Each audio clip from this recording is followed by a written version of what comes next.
નમસ્કાર, મારું નામ છે કુણાલ. તમે જોઈ રહ્યા છો રીધમ ન્યૂઝ.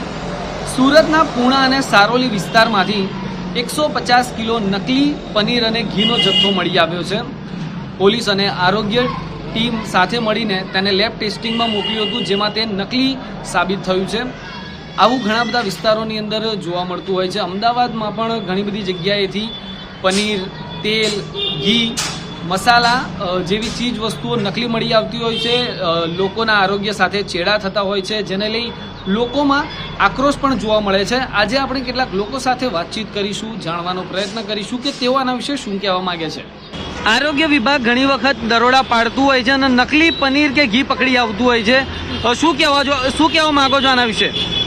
અરે સાહેબ, એના માટે છે ને કે કોઈ બી માણસ ધ્યાન આપતું નથી. અમારી જેવા આમ માણસો જાય છે દુકાન પર તો ભાઈ પનીર ખરાબ છે અમે કહીએ છીએ તો દુકાનોવાળા એમ કહે છે ભાઈ લેવું હોય તો લેવ, ને તો આગળ વધો, એમ જ કહે છે. બરાબર. ગમે તે વસ્તુ હોય, કોઈ સોડા હોય કે કોઈ પેકેટ હોય તો પનીર હોય તો પછી ગમે તે વસ્તુ ખરાબ હોય અમે પાછી રિટર્ન આપવા જઈએ તો પાછા રિટર્ન નથી લેતા અને જેમ આવે એમ બોલીએ છીએ. ઘણી વાર આપણે જોયું છે કે સસ્તી વસ્તુની લાલચે આપણે આ પ્રકારનું પનીર ખરીદી લેતા હોઈએ છીએ. શું કહેવા માંગો છો એના વિશે? મારું તો કેવું એ છે કે 2-5 રૂપિયા પાછળ જોવો નહીં તમે લોકો, અને સારામાં સારી ક્વોલિટીવાળું પનીર ખરીદો.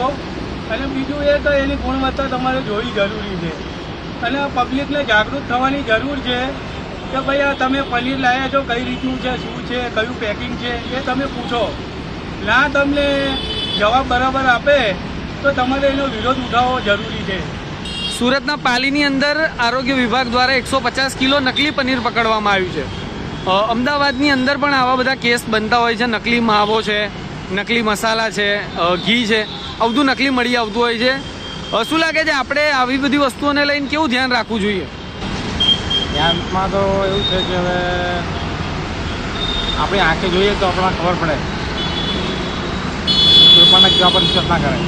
બરાબર હોય ગમે તે વ્યક્તિ હોય કે ભાઈ આ વસ્તુ ત્યાં ફ્રોડ છે કે ગમે તે હોય તો આપણે આંખે જોઈએ કે આપણને ખબર પડે કે આ વસ્તુ નહીં ચાલે એવું તો એ ના ચલાવવું જોઈએ.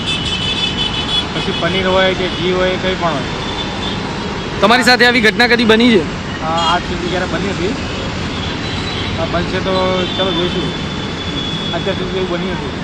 શું લાગે છે આવી નકલી વસ્તુઓ અમુક વાર ઓછા સસ્તા ભાવે મળી જતી હોય છે અને લોકો આવી વસ્તુઓ ખરીદતા હોય છે? શું કહેશો? એમાં સરકારને પણ ધ્યાન દેવું જોઈએ. આ બાબતમાં સરકારને ધ્યાન દેવું જોઈએ અને ઓછી કિંમતમાં ક્યારે પણ વસ્તુ ખરીદો નહીં.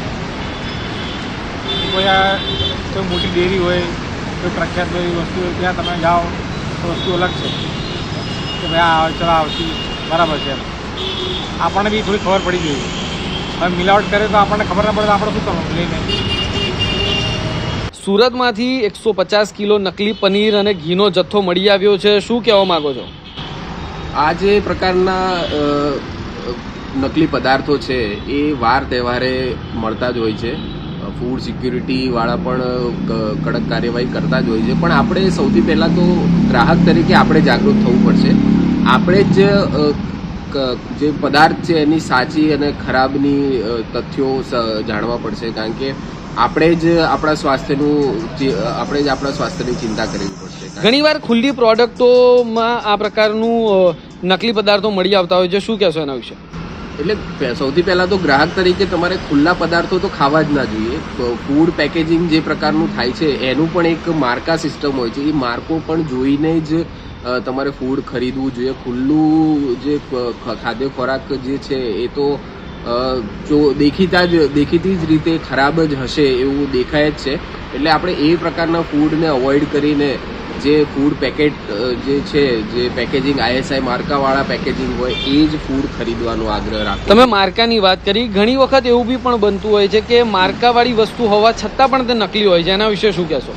આ અત્યારે એવા અમુક તત્વો છે કે જે માર્કાને પણ કોપી કરીને ફૂડ જે પેકેજિંગ ઉપર ચોંટાડી દેતા હોય છે. જ્યારે આવી સ્થિતિમાં આપણે એ પ્રકારે સજાગ થવું પડશે કે જે પણ માર્કો લગાવ્યો છે અને જે તે કંપની છે એ કંપનીની ઓથેન્ટિસિટી આપણે ચેક કરવી જોઈએ. એ કંપનીની ઓથેન્ટિસિટી ચેક કરશો ત્યારે જ તમને ખબર પડશે કે આ માર્કો સાચો છે કે ખોટો. અને ગ્રાહક તરીકે અત્યારે જ્યારે ડિજિટલ વર્લ્ડ છે તો ડિજિટલનો પણ ઉપયોગ કરીને તમે એ માર્કો સાચો છે ખોટો છે એ ચેક કરો, જેનાથી તમારું સ્વાસ્થ્ય જળવાશે, તમારા પરિવારજનોનું પણ સ્વાસ્થ્ય જળવાશે.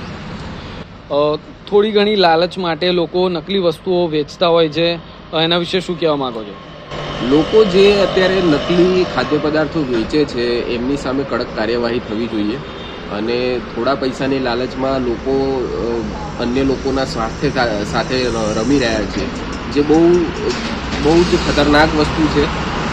આવા પ્રકારના ખાદ્ય પદાર્થો લોકોને જીવલેણ નીવડ્યા છે અને નીવડી પણ રહ્યા છે, જેથી લોકોએ સજાગ થઈને હવે આવા લોકોની સામે કડક પગલાં લેવાય એવી રીતે સજાગ થવું પડશે અને સરકારે પણ એમની સામે કડક પગલાં લેવા જોઈએ.